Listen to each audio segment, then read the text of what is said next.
আমার নাম সমীর মান্না, আমি ভলভো এক্সকেভেটর চালাই।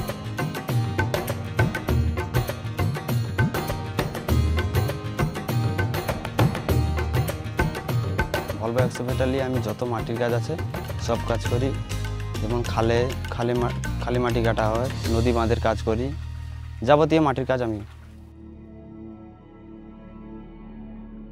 আইলা যখন হয়েছিল তো মাঠে ধান ক্ষেত ছিল, ধান ক্ষেত সব নষ্ট হয়ে গেছে, পুকুরে মাছ ছিল, মাছগুলোও নষ্ট হয়ে গেছে, ছাগল গরু সব কিছু ডুবে মারা গিয়েছে, কিছু বা বেঁচে ছিল।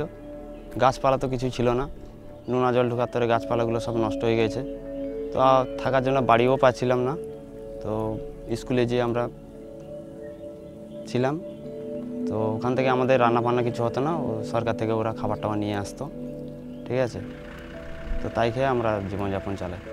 অর্থাৎ তারপর থেকে এই নদী বাঁধের কাজ আরম্ভ হয়ে গেছে, হয়ে যাওয়ার ফলে ফের আবার নদী বাঁধগুলো কাজ শুরু হয়েছে, প্রায় কমপ্লিটের পথে, কিছু বাকি আছে। মেশিন যে চালাচ্ছি কোনো মনেই হচ্ছে না, প্লাস যেখানে কাজ করতেছি তো ওখানে কাজের সাইডেও খুব ভালো লাগছে, গ্রামের লোকও খুব ভালো বলতেছে।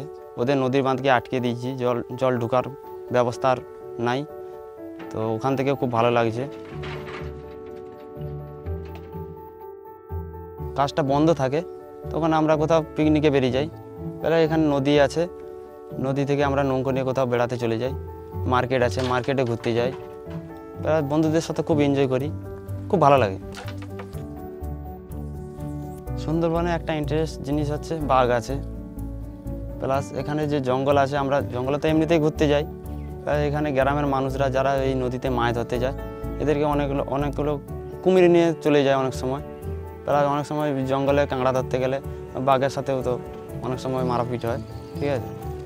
তো এই নিয়ে আমরা অনেক কষ্ট করে এখানে বেঁচে আছি, প্লাস এখানে গ্রামের মানুষকে বাঁচিয়ে রেখেছি। এখান থেকে কোনো আমাদের অসুবিধা তো অনেক হচ্ছে, তো তার মধ্যে তো আমাদের কাজ করতে হবে, ঠিক আছে। কাজ করে আমাদের জীবনযাত্রা চলছে এইরকম অসুবিধার মধ্যে। আগে আমরা পড়েছি যে সুন্দরবন জায়গাটা খুব ভালো, তো আমরা কোনোদিন জীবনে ভাবিনি যে এই জায়গায় এসে আমরা কাজ করবো বলবো মেশিন নিয়ে। তো যখন থেকে মেশিন নিয়ে এসেছি, কাজ করছি, তো গ্রামের মানুষ খুব ভালোও বলতেছে, আমাদের এই জন্য খুব গর্বিত মনে হয়।